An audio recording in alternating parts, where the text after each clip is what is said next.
Bismillahirrahmanirrahim. Assalamualaikum warahmatullahi wabarakatuh. Siswa-siswi sekalian, bagaimana kabar kalian hari ini? Mudah-mudahan hari ini adalah hari yang terbaik buat kita semua. Dan Pak Guru tetap ingatkan untuk selalu berdoa dan tetap menjaga keimanan kita, selalu bertakwa kepada Allah, menjalankan segala perintah Allah, dan menjauhi segala larangan Allah.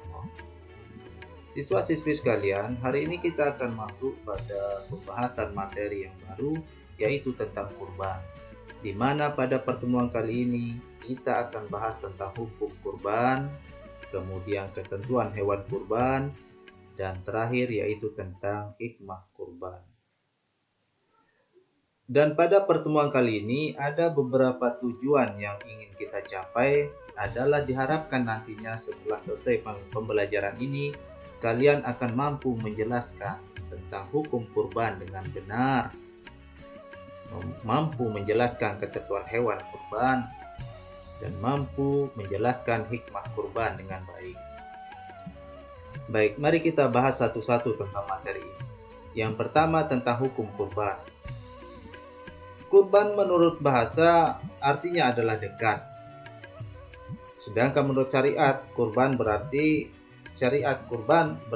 hewan yang disembelih dengan niat beribadah untuk mendekatkan diri kepada Allah Subhanahu wa taala dengan syarat-syarat dan waktu tertentu. Disebut juga udhiyah.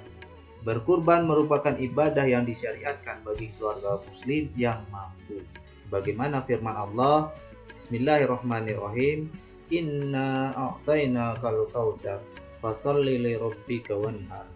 Sesungguhnya kami telah memberi kepadanya nikmat yang banyak, maka dirikanlah sholat karena Tuhanmu dan berkurbanlah. Al-Quran Surat Al-Kautsar ayat 1 sampai dengan 2. Sebagian ulama berpendapat bahwa berkurban itu hukumnya wajib, sedangkan jumhur ulama, sebagian besar ulama berpendapat bahwa hukum berkurban adalah sunnah muakkad dengan alasan sabda Rasulullah SAW. Aku diperintahkan berkurban dan kurban itu sunnah bagiku. Hadis riwayat Tirmizi. Hukum kurban menjadi wajib apabila kurban tersebut dinazarkan. Menurut Imam Maliki, apabila seorang membeli hewan dengan niat untuk berkurban, maka ia wajib menyembelihnya. Berikutnya adalah ketentuan hewan kurban. Sebelum pembahasan tentang ketentuan hewan kurban ini, yang perlu Pak Guru sampaikan dalam hal ini adalah masalah waktu yang ditetapkan untuk menyembelih kurban, yaitu sejak selesai sholat Idul Adha tanggal 10 Zulhijjah sampai terbenam matahari tanggal 13 Zulhijjah. Tempat menyembelih sebaiknya dekat dengan tempat pelaksanaan sholat Idul Adha. Hal ini sebagai sarana untuk syiar Islam. Hewan yang dijadikan kurban adalah hewan ternak sebagaimana firman Allah Subhanahu wa taala yang artinya, dan bagi tiap-tiap umat telah kami syariatkan penyembelihan kurban supaya mereka menyebut nama Allah terhadap binatang ternak yang telah direzekikan Allah kepada mereka. Maka Tuhanmu ialah Tuhan yang Maha Esa. Karena itu berserah dirilah kamu kepadanya dan berilah kabar gembira kepada orang-orang yang tunduk patuh kepada Allah Subhanahu wa taala. Al-Quran Surat Al-Hajj ayat 3. Hewan yang dimaksud adalah unta, sapi, kerbau, dan kambing atau domba. Adapun hewan-hewan tersebut dapat dijadikan hewan kurban dengan syarat telah cukup umur dan tidak cacat. Misalnya pincang, sangat kurus, atau sakit. Ketentuan cukup umur itu adalah 1. Domba sekurang-kurangnya berumur 1 tahun atau telah tanggal giginya. Kambing biasa sekurang-kurangnya berumur 1 tahun. Unta sekurang-kurangnya berumur 5 tahun. Dan sapi atau kerbau sekurang-kurangnya berumur 2 tahun. Hewan yang sah untuk dikurbankan adalah hewan yang tidak cacat, baik karena pincang, sangat kurus, putus telinganya, putus ekornya, atau karena sakit. Setelah kita membahas materi tersebut di atas, maka berikutnya yang perlu kita pahami di sini adalah tentang hikmah kurban.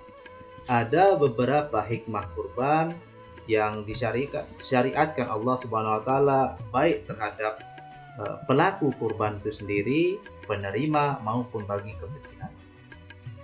Bagi yang berkurban, hikmahnya adalah menambah kecintaan kepada Allah, menambah keimanan dan ketakwaan kepada Allah, menunjuk rasa syukur kepada Allah, mewujudkan tolong-menolong, kasih mengasihi, dan rasa solidaritas.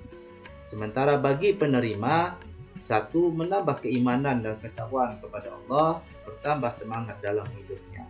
Sementara hikmah untuk kepentingan umum adalah satu, memperkokoh tali persaudaraan, karena ibadah kurban melibatkan semua lapisan, menumbuhkan dan meningkatkan kesadaran beragama, baik bagi yang mampu maupun yang kurang mampu.